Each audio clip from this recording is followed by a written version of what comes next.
Guys, I'm going to need y'all to stop noticing some things. Stop noticing that Nathan Drake and Sully were replaced by girl bosses. Stop noticing that a small black woman single-handedly beat the shit out of Nathan and Sam. Stop noticing that the developer of the ultra-based Killzone games now makes games about a fat, dog-ugly lesbian who definitely drives a Jeep Wrangler. Stop noticing that one of the best characters of all time, Jin Sakai, was replaced with a butch lesbian who raises a child with another woman, an action that God hates. Stop noticing that angry masculinity personified, Kratos, was replaced with the cuck of war who isn't even the main character in his own story anymore. Stop noticing that a muscly-armed lesbian in Last of Us 2 literally killed Joel as the bagel director of the game held him down for a beating.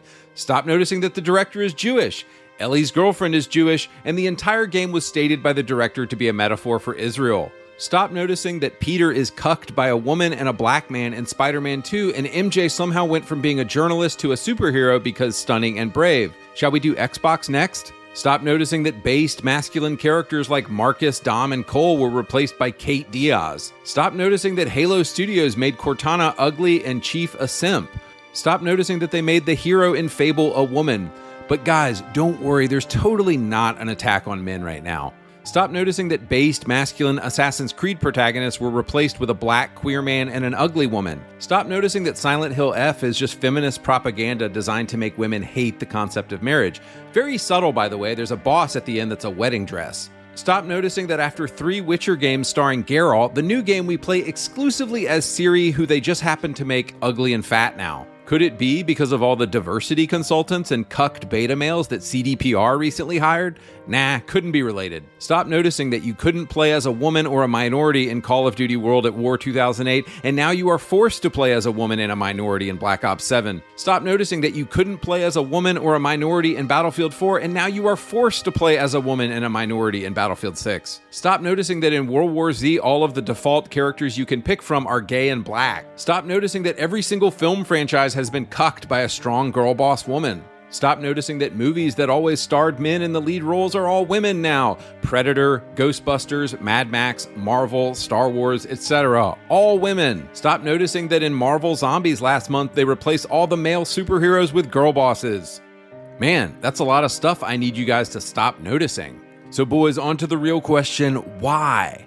Why is all of modern media, video games, and film against us? Keep watching, and I think the answer will surprise you.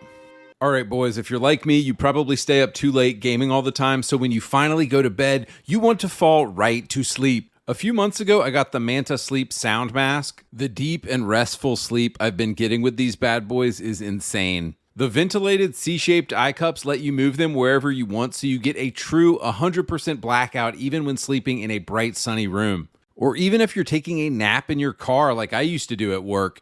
The 20-hour battery life Bluetooth speaker lets me listen to relaxing music all night while my headphones charge. The Manta Sleep Sound Mask can easily adjust to accommodate any person's head size. The material just feels like really high-end and nice on your face. The perforated weave on the mask stays ventilated and lets airflow in all night long so I never get hot.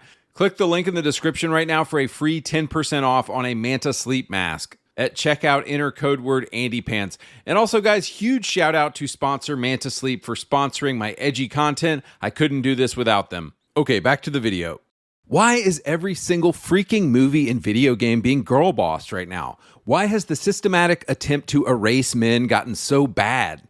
To put it simply, it's because men are the guardians of everything that is good, beautiful, and true in society, and there are evil women out there who hate men and want to be in charge. It's as simple as that. Think about it. America was created by 56 men. Every skyscraper, bridge, and cathedral was built by men. The electricity and plumbing and foundation of your house right now was built by men. Who do governments send to fight wars and save women from burning buildings? Men. Men are the creators and sustainers of civilization itself, and we've done it for tens of thousands of years. But as Bill Burr said one time, feminism views male patriarchy as a box of chocolates. Equal pay and being in charge of video games? Yeah, we'll take some of that. Digging ditches and roofing in the summer? Nah, y'all can keep that. Feminism at its heart is a jealousy of God-given male authority, and it is a desire to take away male authority and put women in charge. You can see this all going back to the story of Adam and Eve in the garden. Satan knew that if he came after Adam directly, his neck would get snapped. But if he was able to trick Eve, then he could get control of Adam through Eve. Satan is the father of feminism, and Satan was the first feminist. This is why none of us should watch Korn or support OnlyFans or Kornhub. Korn is literally Satan getting control of you through a woman. But jumping into video games, I want to talk about how these degenerate bulldykes were able to do this in so many game studios. Now, first and foremost, I want to make it clear that beta cuck men opened the door for this. Phil Spencer, Herman Hulst, Yves Guillemot, Neil Cuckman, Cory Barlog, all pussified men who hired women to be in leadership positions at game studios. But specifically, let's look at some of the key ones involved. Kim Belair. Kim was hired and promoted at Ubisoft to push her anti-male, anti-white, satanic propaganda in all of the games she touched. Her team at Sweet Baby Inc. is featured in videos like this. Over 2,000 video games are produced every year in Canada. The industry makes over $3 billion every year by creating new games, but marginalized people seem to always get the shorter end of the stick. Can somebody tell me what reality this woman is living in? Last I checked, every single effing game had a gay, disabled black girl boss in it. So this whole marginalized people are getting cut out, like, it's just bullcrap now. The importance of seeing this character's tits is more important than protecting their lungs. Video game corporations have been repeating their recipe for success, but diversity has now become the missing ingredient. Enemies or adversities. Like movies, you can have some form of, misrepresentation of mental illness. Guys, are you starting to see how gay race communism ruins everything? They poke their Jewish head into your hobby and say, you need some diversity in here. I mean, the government of Canada engages in institutional theft by giving these companies tax breaks for having a diverse workforce. Have you ever wondered why these women and Jews never want diversity on an oil rig, or diversity in the construction business, or diversity on deep sea welding? No, because none of them have done an actual day of work in their life, because for them, this is all about getting power. Satan wants power and influence, and you do that through media, and you do that through video games. But furthermore, we might ask the question, if video games are played by 90% men, as this Capcom study shows, why is it wrong to go after your demographic? I mean, Hallmark, Lifetime, Ulta, they aim their marketing efforts at women. But video games being made for men? Oh, we can't have that now, can we?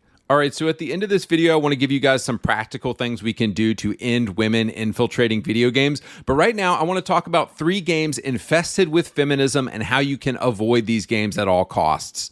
Number 1, Ghost of Yotei.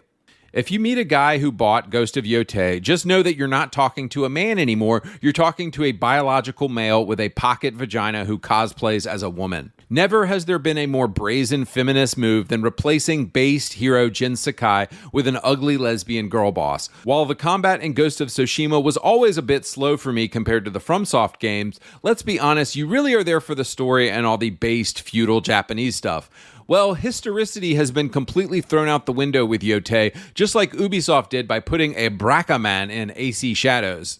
See, guys, because history doesn't matter. Authenticity doesn't matter. What matters is us projecting our own horrible Western politics on a 1600s game. So right off the bat, the entire premise of a female assassin who can take down a trained samurai is completely ridiculous, and I could never play this game with a straight face without laughing. Now you might say to me, but Andrew, you never had a problem with Bayonetta. Yeah, dude, Bayonetta is not trying to be historical. Ghost of Yotei claims to be historical, so completely different. So now that they've committed to their fictional girl boss who never existed, the least they could do is pick a voice actor or mocap actress who could believably take down a man. Plenty of rough-looking Chinese and Japanese female MMA fighters who could believably maybe take out one guy, but this is who they chose as their voice actress and mocap artist.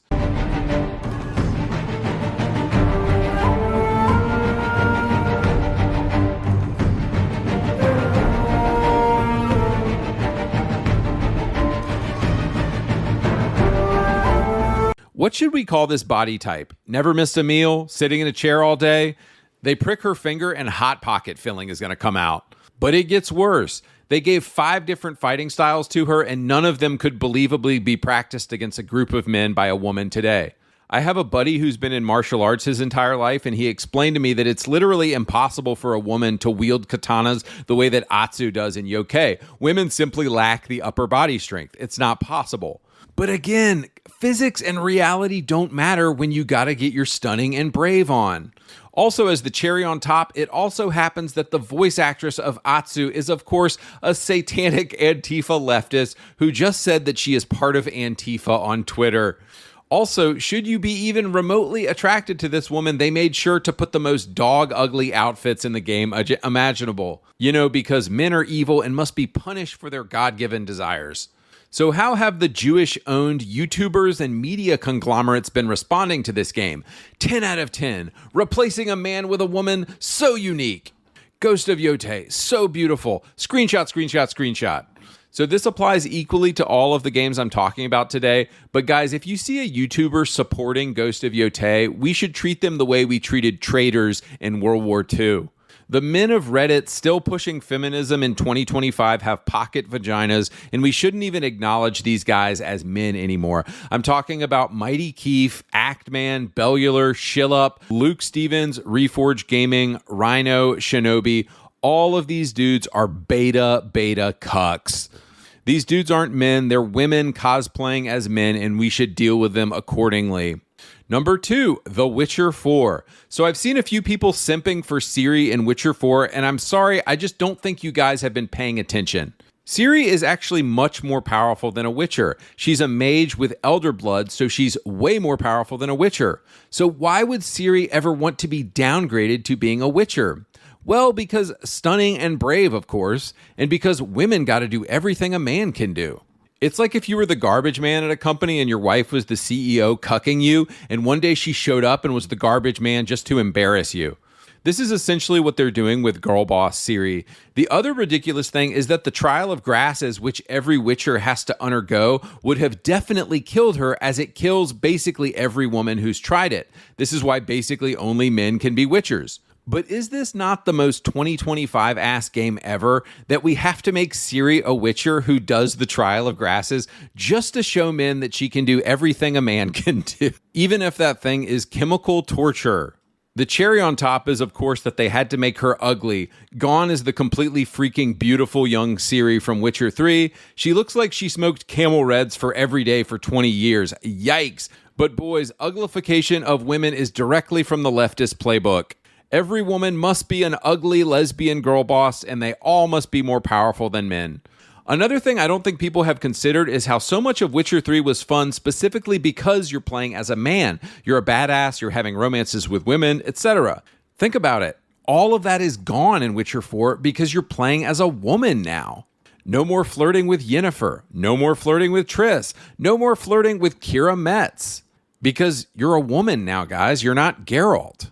I feel like people have just sort of accepted the idea, oh yeah, it makes sense to play as Ciri now. And nobody has really thought about how actually unfun it is to play 200 hours being forced to play as a woman. Another thing that lets me know how horribly woke Witcher 4 is going to be is all of the political activists who are working on it now.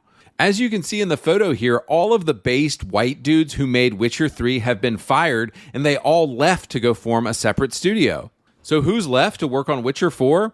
Well, women and gay men, of course. In 2023, things took a really dark turn for CDPR when they launched their new Diversity and Inclusion initiative. Witcher 4 recently hired as its senior writer this chick Mary Kinney, who worked on such woke disasters as Spider-Man 2 at Insomniac. Mary recently said this: "There are so many LGBTQ developers, and we want what players want, to design experiences that tell the player, we're here, we're important, and we belong." Implying, I suppose, that she is a degenerate, God-hating lesbian as well. With regard to LGBTQ inclusion, she said this: "We need to pull every lever we have, characters, community support, mechanics, to make it so." This woman is basically a propaganda activist who hates men and wants to push her anti-white, anti-male agenda. But nah, bro, Witcher 4 is totally going to be based. Totally. Don't even worry about it. Next, CDPR hired this guy, Kian Mar, to be a lore designer for Witcher 4. He's previously written for The Gamer and IGN, which are both incredibly woke. The dude is a satanic homosexual, and he said this: "People would rather be bigoted and blame the fact they're straight white men on their inability to get a job than, the fact they're not quite as good a writer as they'd like to think, which ironically is a byproduct of unfounded straight white man confidence." Somebody said this on Twitter: "In 2020, I want muscle so I can effectively punch gamers and also so I can carry cute people and dogs of any size easily." Kian replied, "I didn't realize until this tweet, but this is now also what I want," assuming he wants to punch gamers. Like, bro, why are you working at a game studio if you're publicly saying that you hate gamers? I don't get it. So yeah, guys, Witcher 4 is going to be a woke disaster, and I would say there's absolutely no hope for this game, and it's cooked already. Number 3, Control by Remedy Studios. Do you remember in the 2000s when Remedy made based games like Max Payne? Yeah, those days are long gone. So in 2019, when Control first came out, I think everything hadn't been girl-bossed yet, and so we were much more open to stuff like this. But now that every game has an ugly feminist girl boss, it's really hard for me to go back and play this game without throwing up in my mouth a little bit. Seriously, try to play Control now and you'll notice that it's an ugly feminist girl boss who's just completely unlikable. My whole thing about video games is that femininity should be a feature rather than a bug. Lara Croft is a badass and she uses her femininity and sexiness to her advantage rather than just trying to do everything a man can do. Another thing is that women have unique powers that men don't have. Namely, they can tempt men and get them to do what they want. That is an undeniable power of women, and it is one that's often used in evil ways. But instead, what we're trying to do in video games today is just so desperately hard to prove that women can do everything men can do, and it's very boring. And you even see this dysfunction in modern society today. Women are foregoing being moms at home so they can work in a corporate soulless job, just like men. What women have completely forgotten is that being a female is a feature, not a bug. You're more than just a copy of a man. You're a woman. And a female can create 20 more people. This is the most powerful thing that a woman can do, and it's incredible. Our society has women actually lowered in their importance in society because they're just trying to copy men, and it's sad. This is kind of random, but my wife and I were watching The Mask last night with Jim Carrey and Cameron Diaz, and I was chuckling when Jim Carrey turns into a cartoon wolf because he's so attracted to Cameron Diaz. This used to be like a major plot point in movies and games. Women's power was always the power of seduction. Men were the ones doing the fighting and killing. And honestly, ask any woman, and if they're honest, they would rather be attractive to men rather than be out there fighting and killing. Our society has sold women a lie that they will find fulfillment in copying men, and it's just not true. I hate to say it, but your grandpa was right. Giving women the right to vote was the first step in the satanic feminism taking over society we see today. So boys, in closing here, what can we do today in our own personal sphere of influence to fight the encroachment of feminism into video games? Number 1, women should be at home having children. They should not be working. So if you are a hiring manager or you work at a company, I think you have a moral obligation to stop hiring women. Number 2, expose beta cuck men who support feminism. These are not men, they have pocket vaginas. All of these homos support LGBTQ garbage and feminism. Do you remember what we did with traitors during World War II? Yeah, these are not men. These are women cosplaying as men. Number 3, finally and most importantly, do not buy anything that pushes anti-male hatred. The only way these companies will listen is if we hit them in the wallet. These are a couple games that have come out recently that we know are deeply hateful of men. Ghost of Yotei, Assassin's Creed Shadows, Silent Hill F, Witcher 4, Hades 2, Arc Raiders, Marathon, and Intergalactic: The Heretic Prophet. In closing, guys, do not support these games. Do not talk about these games. Do not give these games any attention because they are hateful anti-male propaganda.